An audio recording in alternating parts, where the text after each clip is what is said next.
오늘 이 말씀 가지고 하나님께서 우리들에게 주신 말씀의 제목을 함께 나누기를 원합니다. 부활신앙.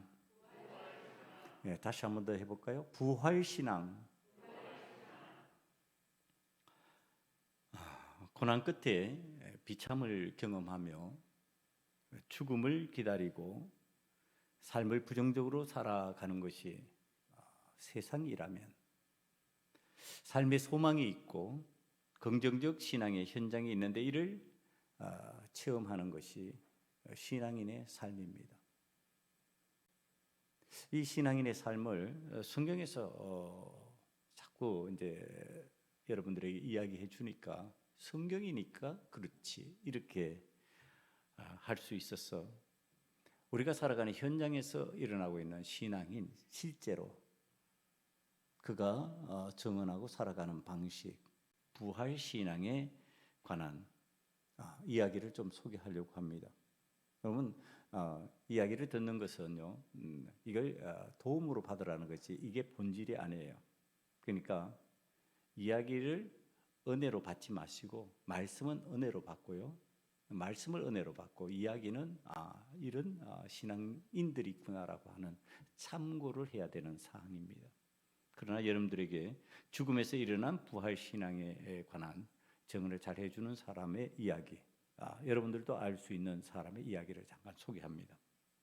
대학 4년이던 2000년, 그러니까 한 23년 전의 이야기예요.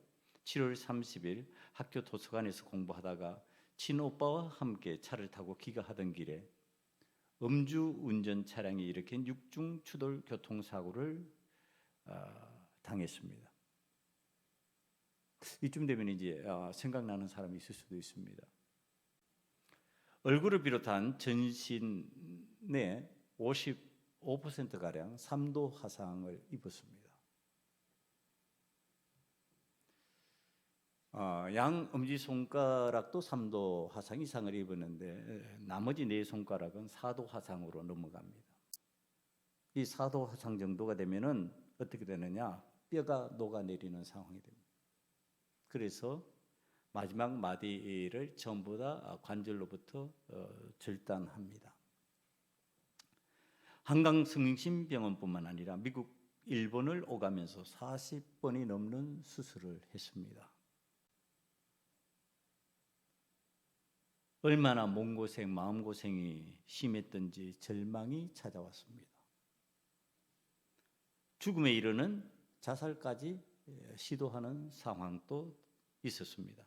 그렇지만 그는 독실한 그리스도인이었습니다. 고통이 너무 심하니까 죽기를 생각한 거죠.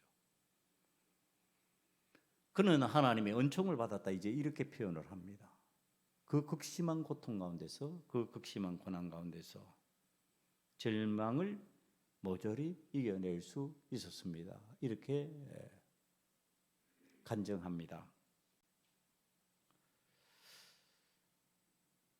그가 그리스도인으로서 고난을 이겨내고 부활신앙으로 나아가는 과정에 아주 중요한 의미 부여를 하는 내용이 있습니다. 그게 뭐냐 하면은, 보통 사람들이 사고를 겪으면 사고를 당했다 이렇게 표현합니다. 그러니까 내가 원치 않는데 당한 겁니다. 그러니까 그 사고에서 나는 언제나 피해자예요. 당했다, 사고를 당했다. 그러니까 나는 피해를 입었다, 피해자다, 이런 표현인데, 이 사람은 나는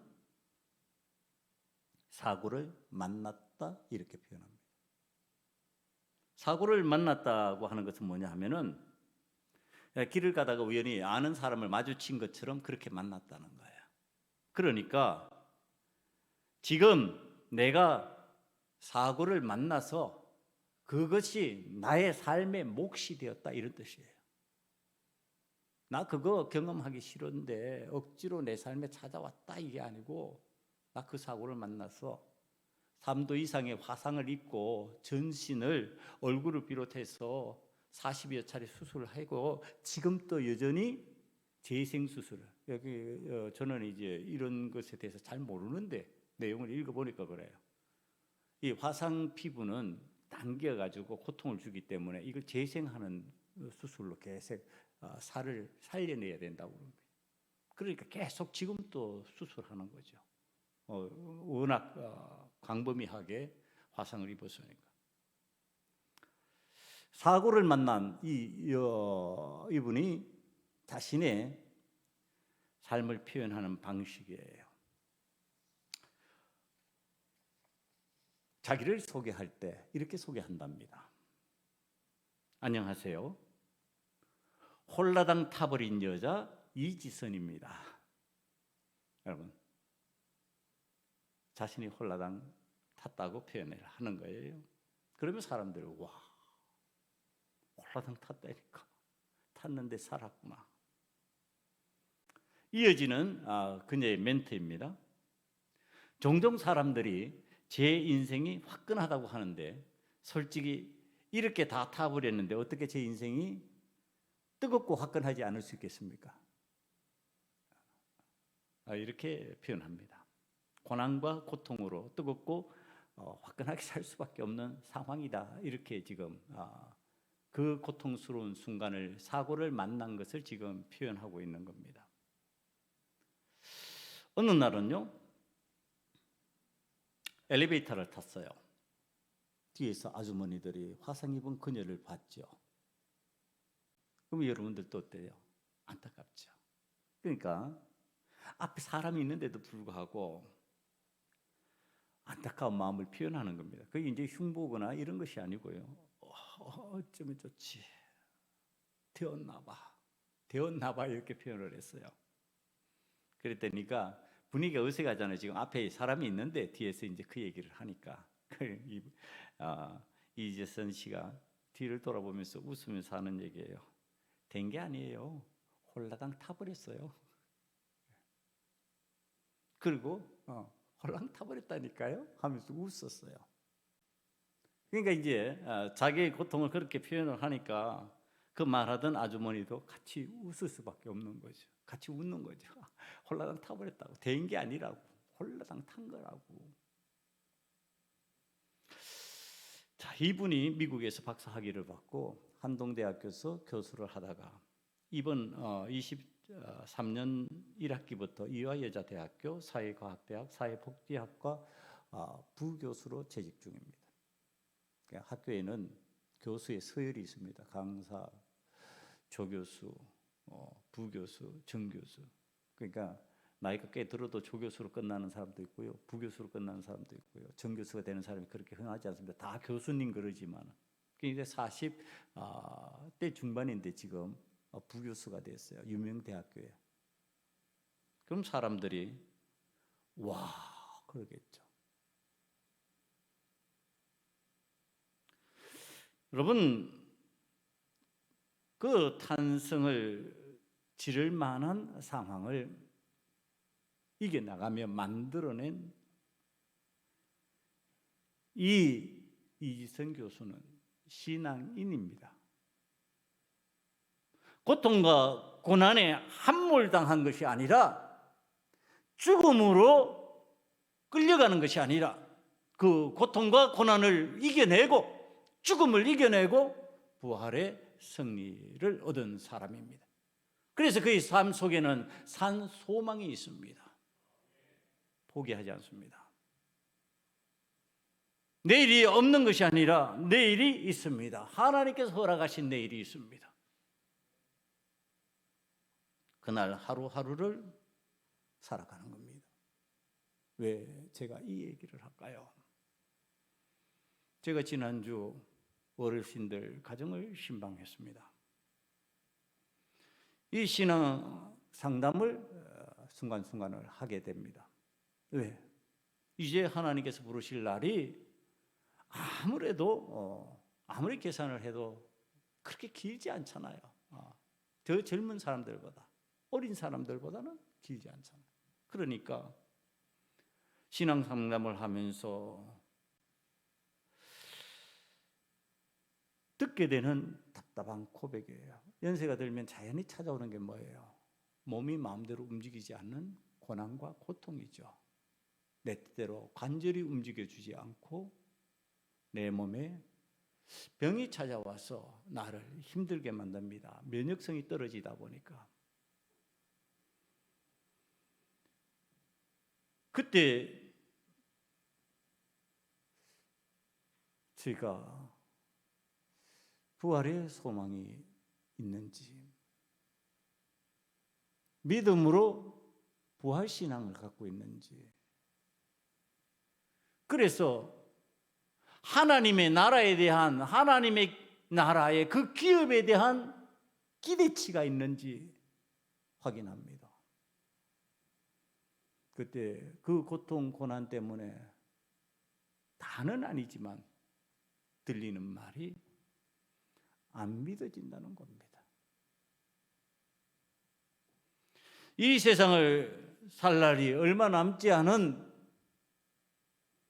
성도가 지금 하나님의 부르심을 앞두고서 믿어지지 않는다면 예수를 구주로 믿고 산 소망을 가지고 하늘나라를 기업으로 받아야 되는데 받을 수가 있냐는 말이에요. 여러분, 신앙적인 권면에도 불구하고 어르신들의 눈빛을 읽어볼 때 고통과 고난으로 힘든 모습이 역력합니다. 그래서 목사가 묻는 거예요. 힘들지요? 그게 힘들다고 했어요. 안 믿어져서 힘들지요? 제가 그 다음에 묻습니다. 여러분, 근데 놀라운 대답이 안 믿어진다는 거예요. 지금 내 이 고난을 이겨낼 수 있고 이 고통을 이겨낼 수 있는 부활신앙이 내 속에 있어야지 믿어지고, 그 믿음으로 내가 산 소망의 기대치가 생기고, 그 산 소망의 기대치 속에서 하나님 나라에 대한 기업을 갖고서 천국을 바라볼 수 있게 되는데, 지금 당장 내 삶에 찾아온 고난과 고통에 굴복하는 모습이에요. 이 굴복한 모습의 신앙을 바라보면서 이거 어떻게 하면 좋냐? 지난 한 주 동안 말씀을 집중하며 어떻게 이 내용을 알려줘야 될까 생각할 때 생각나는 사람이 이 베드로였습니다. 고난과 고통에 굴복하고 안 믿어져서 주님을 배반하고 모른다고 부인했던 사람, 십자가 사건을 앞두고 그 무시무시한 고통, 그게 두려웠거든요. 무서웠거든요. 거기에서 죽는다고 하는 것, 예수님과 함께 죽는다고 하는 사실에 대한 공포가 있었거든요. 그러니까 그가 자신은 믿는 줄 알았어요. 믿는 사람이고 정말 탁월한 신앙인인 줄 알았어요. 그런데 그 입에서는 예수님을 모른다고 부인하는 부정어가 나오는 거예요. 몰라요. 모른다니까. 정말 모른다니까. 여러분, 지금 예수님의 사랑하는 그 수제자가 예수님 앞에서 모른다고 부인하는 그 연약함이 드러나고 있는 거예요. 무엇 때문에? 십자가의 고난, 고통 때문에. 그 연약하고 비참을 경험한 사람 베드로가 닭이 울고 나서 어떤 삶을 사느냐 하면은 갈릴리 고기잡이 업으로 다시 돌아가는 삶을 삽니다. 아마 자신 있게 예수님을 말할 수 없었을 겁니다. 예수님은 우리의 구주요, 우리를 위해서, 우리 죄를 위해서 십자가를 지신 분이십니다, 이렇게 말할 수가 없었을 겁니다. 왜? 나도 부인했으니까. 나도 시인하지 않았으니까. 나도 그 고난과 공포 때문에 모른다고 했으니까 그걸 말할 수가 없는 거죠. 그 좌절, 그 낙심 가지고 그 비참한 마음으로 갈릴리로 내려간 이 베드로 사도예요. 예수님의 수제자의 비참한 추락입니다.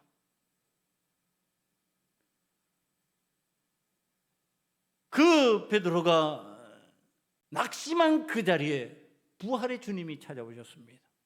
갈릴리로 찾아오셨어요. 그 옛날 처음 베드로를 만나서 너는 사람을 낚는 어부가 되라고 말씀하셨던 그때 그 모습처럼 찾아오셨습니다. 그리고 예수님께서 하신 질문에 베드로가 말문이 막히는 질문입니다. 부활하신 그 예수님께서 찾아오셔가지고 하시는 질문이에요. 지금 베드로에게. 네가 나를 사랑하느냐? 여러분, 이게 이 느낌이 제가 어떤 느낌이었냐면 설교를 준비하면서 베드로를 향해서 예수님이 네가 나를 사랑하느냐? 그리고 물으시는데요. 아니, 사랑하던 연인 사이에서 그 연인이 힘든 일이 생겼다고 해가지고 난 너 몰라. 나 너 같은 사람하고 사귄 적 없어. 그러고 뒤돌아서고 배신했던 그 여인을 향해서 그 사랑하는 자가 묻는 거예요. 너 나 사랑해? 너 나 사랑하는 건 맞아? 아니, 이거 뭐라고 대답할 수 있을까? 그러나 대답해야만 하지요. 나 주님을 사랑하는데 그때 나는 연약했습니다. 나는 고난과 고통이 두려웠습니다. 공포스러웠습니다. 피하고 싶었습니다. 그래서 내가 부인했습니다. 내가 배신했습니다. 그러나 내게는 주님을 사랑하는 마음이 있습니다. 이렇게 해서 내 마음으로 돌려야죠. 그런데 베드로의 대답은요, 기가 막힙니다. 내가 주를 사랑하는 줄 주께서 아십니다. 누구에게 돌려요? 주님이 아셔야죠. 내가 사랑합니다. 그러나 나는 부인했습니다. 배신했었습니다. 이렇게 말해야 되는데 그 말을 하지 않고 주께서 아십니다. 주께서 아시지 않습니까? 주님께로 책임을 전가하는 듯한 말을 합니다. 그때 주께서 책임을 추궁하지 않습니다. 베드로야, 네가 내 말대로 닭 울기 전에 3번 나를 모른다고 부인했지, 너 배신했지, 너 배반자 맞지, 이렇게 추궁하지 않습니다. 예수님께서 하시는 말씀이에요. 그래, 네가 나를 사랑한다면은 내 양을 먹이라 사명을 부여하십니다. 잃어버렸던 사명, 놓쳐버렸던 사명, 예수님을 대신해서 해야 될 내 일, 그 일을 지금 예수님께서 상기시켜주고 계십니다. 내가 너로 하여금 사람을 낚는 어부가 되게 한다고 말했지 않느냐? 그 일이 지금 내 양을 먹이는 그 일이 아니냐? 내 양을 먹여라. 다시 부활하신 주님이 이 명령을 내립니다. 사명을 부여합니다. 여러분, 오늘 우리는 이 세상을 살아가면서 고난과 고통이 두려워서 세상을 살아가는 삶의 방식이 신앙인으로 살아가기 버거워서 피하고 싶은 순간들이 있을 겁니다. 목사도 그렇다니까요. 목사인 걸 드러내는 순간에 어떻게 된다고요? 약자가 되니까. 약자가 될 수밖에 없죠. 목사가 덮어놓고 같이 싸울 수도 없잖아요. 예? 저쪽에서 욕한다고 나도 욕할 수도 없잖아요. 뭐 내가 목사입니다 그래놓고 욕해요? 못하잖아요. 그러면 어떻게 하고 싶을까요? 목사라고 말 안 하고 하면 되지. 이 마음 안 들까요? 들지요. 그러니까 목사도요, 운전하면서 화나면은 화가 막 난답니다. 이상한 운전자 보면요, 나도 운전하다가 화가 나 입에서 나온다니까요. 뭐 저런, 그러고서 이게 거친 말도 막 나옵니다. 여러분, 뭐에 숨고 싶은 거예요? 목사 아닌 운전자로 숨고 싶은 거예요. 여러분, 하물며 성도들이 이 세상을 살아갈 때 자신을 드러내면서 말하는 순간에 나는 그리스도인입니다라고 하는 순간에 약자가 돼야 되는데 그 약자를 감당할 자신들이 있냔 말이에요. 없는 수가 많지요. 그런 경우들이 많을 거예요. 지금 베드로처럼 내게 찾아오는 고난이 그런 큰 고난이 아니라 할지라도 우리는 스스로 약자가 되어서 그것을 피하고 싶은, 그래서 은폐되어서 드러냈고 부인하지는 않지만 내 마음이 부인하는 자의 마음과 같이 숨겨져 있는 마음이 되어서, 숨어 있는 마음이 되어서, 피하는 마음에서 도망자의 마음이 되어서 내가 주님 앞에 피한 모습이었다면 주님은 오늘 우리에게 뭐를 상기시키실까요? 너 왜 그랬어? 너 나쁜 놈 아니야? 너 목사 맞아? 너 장로 맞아? 너 권사 맞아? 너 집사 맞는 거야? 너 성도 맞는 거야? 이렇게 책임 추궁하실까요? 아니에요. 어떤 것을 말씀하시냐면 내 양을 먹이라. 사명을 주시는 거예요. 사명. 네 할 일을 해라. 그리스도인으로서 할 일을 해라.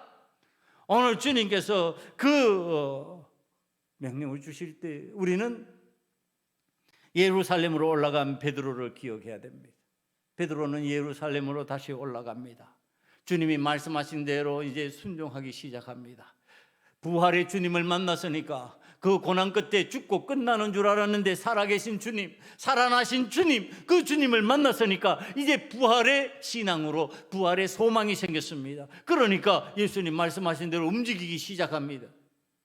여러분, 우리도 나에게 사명 주시는 예수님을 다시 만나면요, 그 예수님은 십자가에서 죽으신 예수님이 아니라 무덤에서 부활하신 주님인 줄 믿습니다. 그 주님이 지금 나에게 사명을 주시는 거예요. 여러분, 이 제자 베드로는 겉으로 보면 특별한 제자 같아 보입니다. 수제자요. 예수님을 3년 동안 열심히 따라다녔고 예수님이 하시는 질문에 기가 막힌 대답을 해낼 수 있는 제자였고, 그런데 내부로 들어가니까, 속으로 들어가니까 어땠어요? 예수님을 불리한 순간에 모른다고 부인해버리고 도망했고 피하고 숨는 자의 모습. 오늘 우리들의 모습일 수 있다. 겉으로는 목사 같고, 겉으로는 장로 같고, 겉으로는 권사 같고, 겉으로는 집사 같고, 성도 같은데 속으로 들어가면 위태로운 상황이 되고 위태로운 위기의 순간에, 불리한 순간에 숨고 피하고 부인하는 자의 모습일 수 있다. 그때 우리 주님께서 나를 찾아오셔서 뭐라고 말씀하신다고요? 내 양을 먹이라. 내 사명을 감당해라. 오늘 그 찾아와서 다시 말씀하신 주님은 어떤 주님이시라고요? 십자가 위에서 죽으신 주님이 아니고 부활하신 주님, 나의 삶에 부활의 생기를 부여하시고 생명을 허락하신 주님께서 찾아오셔서 다시 사명을 부여하신 줄 믿습니다. 그 믿음으로 지금 이 제자 베드로가요, 주님의 말씀을 순종하고 있는 거예요. 그러면서 그거 지금 베드로 전서에서 간증하고 있는 겁니다. 내가 그런 사람입니다. 내가 그런 나약했던 사람입니다. 내가 그런 부족했던 사람입니다. 그런데 부활하신 주님을 만나고 나니까 나에게 산 소망이 생겼습니다. 주님께서는 나에게 산 소망을 주시고 생명 있는 신앙인으로 살려고 권면해 주시는 그 마음을 제가 받았습니다. 그러면서 이제 이게 다 주님의 은혜입니다. 이게 하나님의 긍휼하신 은혜입니다. 나 특별한 줄 알았어요. 나 잘난 줄 알았어요. 나 수제자라서 꽤 괜찮은 사람으로 나는 다른 사람들도 인정한다고 생각을 했고 나 자신도 그런 줄 알았어요. 그런데 내 자신을 지금 돌아보니까 나도 별 볼 일 없는 사람이었습니다. 나도 내 존재가 이렇게 부족한 사람인 줄, 연약한 사람인 줄, 나약한 사람인 줄 몰랐습니다. 이제 베드로는 고백합니다.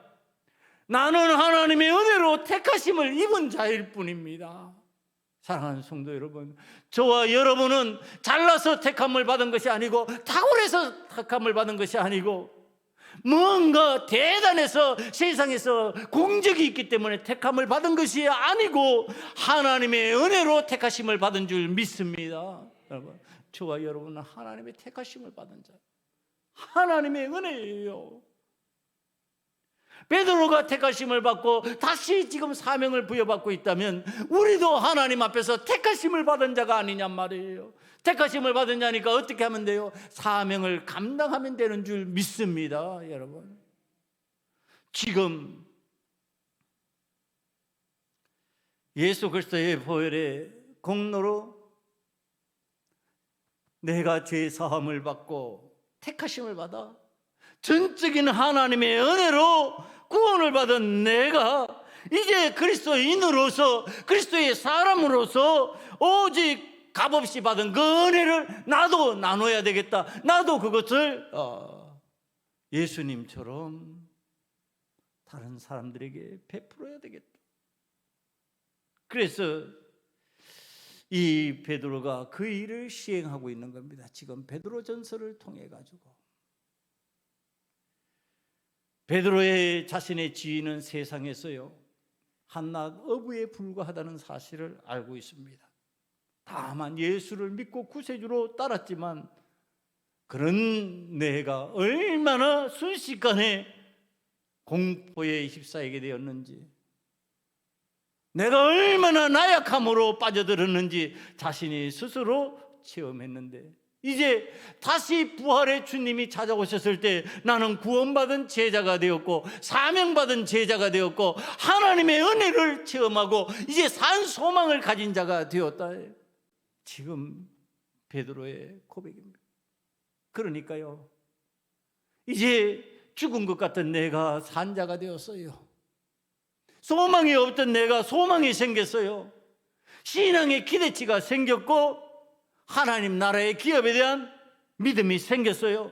그러니까 입에서 저절로 나오는 것이 뭡니까? 오늘 3절 말씀에서 베드로가 말하는 내용이에요. 우리 주 예수 그리스도의 아버지 하나님을 찬송하리로다. 하나님을 찬양하는 거야. 하나님의 은혜입니다. 내가 내 된 것은, 나의 나 된 것은 내가 잘나고 내가 능력 있고 내가 무슨 힘이 있어서 된 것이 아니라 이게 다 하나님의 은혜입니다. 예수 그리스도의 보혈의 은총입니다. 나는 그 값으로 산 사람이 되었습니다. 나도 주님처럼 부활할 수 있는 부활 신앙의 사람이 되었습니다. 내게 산 소망이 있습니다. 감사합니다. 주를 찬양합니다. 주를 경배합니다. 내 신앙이 죽은 신앙이 아니라 산 신앙이 되었으니 내가 이것을 기뻐하며 죽은 것 같이 피하고 숨고 도망하던 내가, 무덤에 들어가는 것 같이 비참을 경험하던 내가 무덤을 뚫고 일어난 주님과 함께 부활의 산 증인이 되겠습니다. 여러분, 이것이 죽음을 이기고 살아난 부활이요, 살아남으로 인해서 거듭난 신앙인이 된 모습입니다. 부활로 거듭난 주님의 사람이 되자 생기는 것이 있었습니다. 이 사도 베드로의 고백입니다. 썩어질 땅의 것, 더럽혀지는 세상의 것, 새하여 없어지는 육신의 것에 매이지 않고 영원한 하늘나라의 기업을 소망하는 산 소망입니다. 여러분, 부활로 거듭난 주님의 사람이 되면요, 찾아오는 게 산 소망이에요. 소망이 생긴다니까. 땅의 것으로 생기는 게 아니에요. 더럽혀지는 세상의 것으로 생기는 것이 아니에요. 새하여 없어지는 육신의 것으로 생기는 것이 아니라 영원한 하늘나라에서 하나님께서 주신 기업으로 인하여서 생기는 소망이에요. 그러니까 부활의 주님을 만나면요, 땅의 것에 매여가지고 이것이 고통스럽습니다, 이것이 고난입니다, 이게 힘들어 죽겠습니다, 이 소리 안 한다는 얘기를 하는 겁니다. 하늘나라의 기업을 받았으니까 하늘나라의 소망을 가지고 그거 보고 이겨내는 겁니다. 힘들어도 나 이길 수 있어요. 나 하나님께서 부르시면 아멘하고 갈 거예요. 전국을 사모하는 사람으로서 하나님의 영광을 체험하게 될 거예요. 여러분, 이 하늘나라의 기업이 어떤 기업인지 아십니까? 이게 하나님의 종말론적 선물이에요. 어떤 사람에게 마지막이 온다 할지라도 우리들에게 찾아오는 선물이라니까요. 믿음의 사람에게 찾아오는 선물이에요. 그러니까 이 선물은 모든 불확실성을 제거해 버립니다. 내 삶의 염려와 근심과 걱정과 두려움을 제거해 버립니다. 이 하나님의 나라의 기업이요, 내 삶에 옮겨왔다고 생각하는 순간에, 그것을 내가 유산으로, 믿음의 유산으로 받는다고 생각하는 순간에 세상의 것으로 썩지 않고 더럽혀지지 않고 새해지지 않는 그 기업에 산 소망이 나에게 생기기 때문에, 그래서 나에게는 불확실성이 사라져버렸다. 여러분, 세상을 살아가면서 제일 염려되는 게 뭔지 아십니까? 불확실성이에요. 어떻게 될지 모르는 거, 앞으로. 지금 이 나라가 위태위태하다고 자꾸 바라보는 위험성 중에 하나가 뭐냐 하면요, 어찌 될 바를 모르는 거예요. 미국이 흔들어 버리니까 지금 전 세계가 이제 요동을 치는 상황이 돼요. 어찌 될지 이걸 예측할 수가 없어요. 이걸 우리가 아무리 준비해서, 아니 우리나라가 미국 가서 기업 만들려고 그러니까 기업 만들면 혜택 줄 줄 알고 갔는데 거기에 또 조건을 걸어버려요. 그 미국 대통령 마음이요. 그런데 그 마음을 다스리는 분이 또 누구시라고요? 하나님이시라고요. 우리의 삶의 이 불확실성, 우리 삶의 이 답답한 현상들, 이걸 갖다가 하나님께서 제거해 주신다라고 하는 사실이에요. 여러분, 우리가 만들어가는 거 아니에요. 애쓰고 힘써요. 그러나 만들어 주시는 분이 누구예요? 하나님이세요.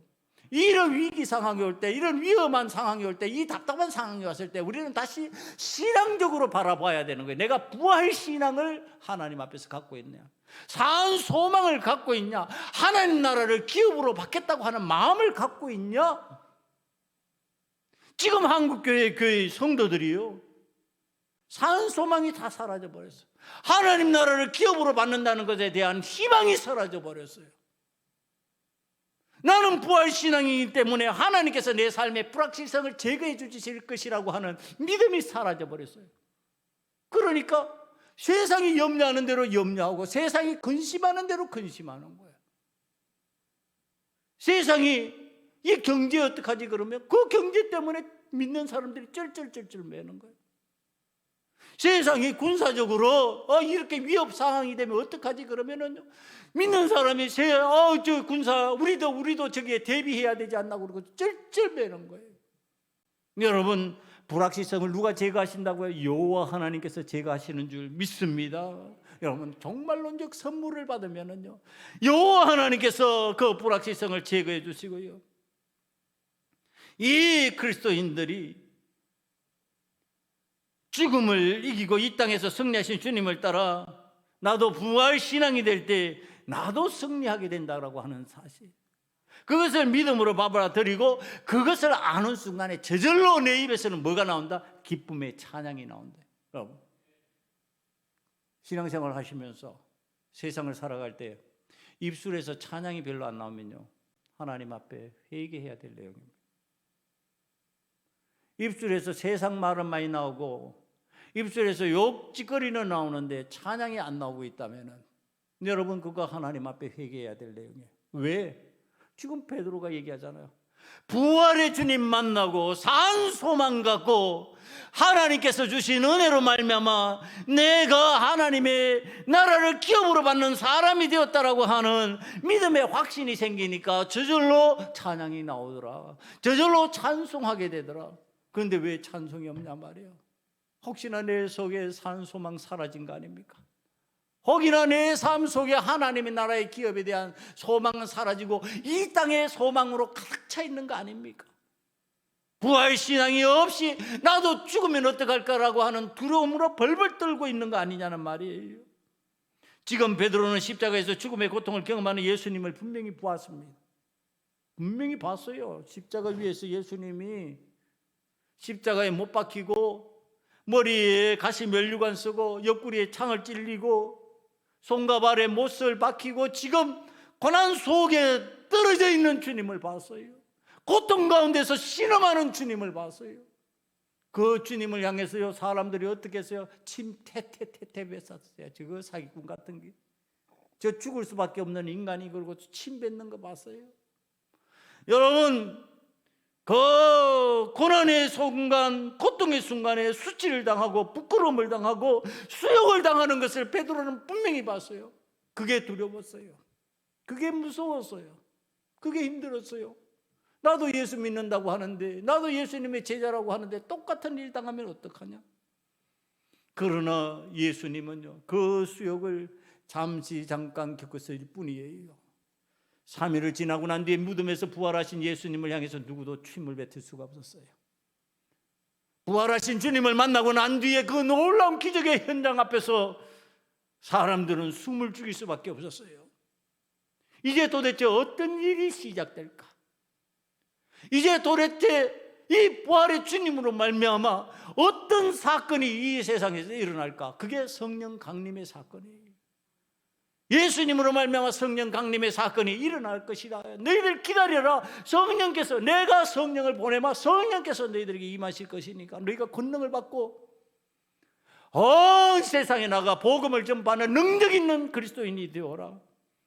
이제 나도 예수님의 사랑한 그리스도인의 삶을 살 수 있는 능력을 주님께서 주신다라고 하는 사실, 베드로는 체험을 하는 겁니다.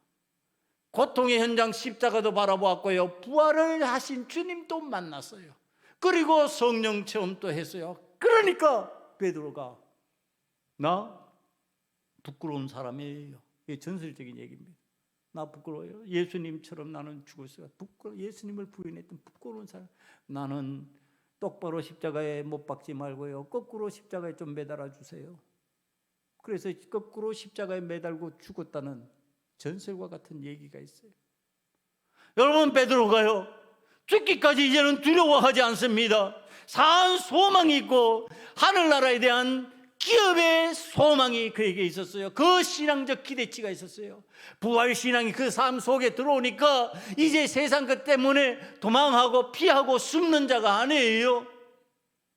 주님을 위하여서 내가 그리스도인으로서 나는 내게 세상이 줄 수 없는 귀한 것을 가진 사람이다. 나는 그것을 간직한 사람이다. 그것의 고백이 뭐예요? 뭔 줄 아세요? 7절이에요. 너희 믿음의 확실함은 불로 연단하여 또 없어질 금보다 더 귀하여 예수 그리스도께서 나타나실 때 칭찬과 영광과 존귀를 얻게 할 것이니라. 주님께서 나를 칭찬하실 것이다. 금보다 더 귀한 믿음 가지고 내가 승리할 것이다. 지금 베드로가 이제 부활신앙으로 나아가고 있는 거예요. 여러분, 부활신앙에는 산소망이 있고 거듭난 사람으로 죽음의 두려움과 고난과 고통의 공포로부터 벗어나 구원을 받은 은혜로 기뻐하고 즐거워하고 행복한 삶을 살 수 있다. 이게 뭔지 아십니까? 이게 구원받았다예요. 여러분, 구원받았다 그러면서요, 기다리고 인상 팍팍 쓰고 힘들어 죽겠다고 그러고, 아니 이게 무슨 구원이냐고. 구원받았는데, 새 생명 받았는데, 승리했는데, 은혜 체험했는데, 그럼 뭐가 나와요? 찬양이 나와야 된다니까. 찬송이 나와야 된다니까. 여러분, 오늘 우리가 하나님 앞에서 부활신앙인으로 살아간다면, 오늘 하나님 앞에서 산 소망을 소유한 사람이 되었다면, 하나님의 나라를 기업으로 받고 이 땅에 썩어질 것으로 대신하지 않는 사람이 되었다면, 우리 입에서는 분명히 나와야 될 게 있었다. 찬양이. 여러분, 우리 소금원약교회 성도들 입에서는 끊임없는 찬양이 나오기를 간절히 축원합니다. 여러분, 이래도 신나지 않아요? 신나잖아요. 왜? 주님께서 나의 일에 소명을 주셨으니까, 사명을 거기에 부여해 주셨으니까. 그 일이 그저 된 일이냐 말이에요. 주께서 필요해서 나에게 주신 일인데, 그러니까 일하면서도 즐겁고 하나님을 향해서 찬양하고 기뻐할 수 있고요, 남들이 보기에는 하찮은 일 같아도 주께서 그 일을 나에게 맡기신 사명이요, 내가 그거 잘 하면은 어때요? 그 일을 하는 것을 통해 가지고 사람들이 저는 그리스도인답다. 그러니까 우리 정 목사님 간증을 제가 대신해서 못합니다. 우리 정 목사님이 세상에서 이 일을 1년 해봤다고 그러잖아요. 근데 세상에서 일할 때 참 그 목사님 잘한 것 중에 하나가 나 사실은 목사입니다. 그러고서 일하신 거예요. 그러니까 목사라고 밝히고 일을 했으니까 엉터리같이 할까요? 안 할까요? 엉터리같이 하죠. 진짜 신실하게 한 것 같아요. 내가 봤을 때. 지금 이제 봐도 그렇고 우리 교회에서 사역할 때도 보면 신실하게. 그러니까 그 사장이 지금도 좀 와서 도와주면 안 되겠냐. 무슨 아니 목회하고 있는 분한테 안 믿으니까 몰라서 그러는 거예요. 그래서 제가 그랬어요. 저번에도 하루 나와서 월요일날 쉬는 날 아니까 이 정리하는 거 좀 도와주세요. 그래서 도와주러 가셨대요. 그래서 제가 목사님한테 얘기했어요. 목사님 다음 갈 때는 나도 데리고 가죠. 왜? 일당 받는 거는 목사님 받고 내 전도하게 그 사람. 여러분 신실하게 그리스도인이면 구원받은 사람이면 하나님의 은혜 받은 사람이면 세상의 일에도 야 참으로 그리스도인답다. 그게 성공하는 비결이라니까요. 그것이 승리하는 비결이라니까요. 여러분 오늘 그렇게 일하면서 기쁘지 않냔 말이야. 즐겁지 않냔 말이야. 사명받아서 하는 일인데 남들을 우습게 봐도 그 일 하나 잘하면은 하나님의 영광이 드러나는데 여러분 그것이 우리에게 행복이 아니냔 말이에요. 오늘 이 베드로는 그것을 알았어요. 그것을 이제 깨달은 거예요. 그것을 이제 믿음으로 받아들인 거예요. 그러니까 그가 하나님 앞에서 감옥에 갇혀도 이제 두려움이 없고요. 그가 어떤 처지에 어떤 환경에 놓여도 두려움이 없는 사람이 된 거예요. 그러니까 주님께서 돌아가라 하면은 로마를 탈출하다가도 다시 로마로 들어가.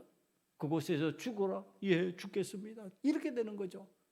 죽어도 살아도 이제는 나에게는 산 소망이 있어요.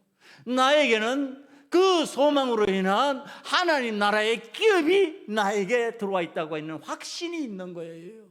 그러니까 두려움 없어, 염려 없어. 세상 것 때문에 짓눌리지 않아요. 여러분 미안하지만은 믿음이 아닌 정신력으로도 이긴다니까 세상에서. 여러분 정신력으로도 이겨요.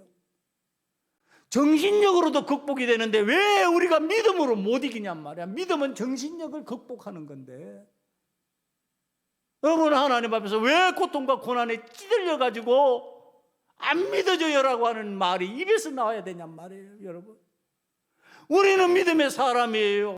세상에서 정신력으로도 극복하고 고난을 이겨나가는 사람들이 있는데 고통을 이겨나가는 사람이 있는데 우리는 믿음의 사람으로 믿음으로서 그것을 이겨낼 수 없냔 말이에요. 산 소망이 이겨내는 줄 믿습니다. 여러분 이겨내세요.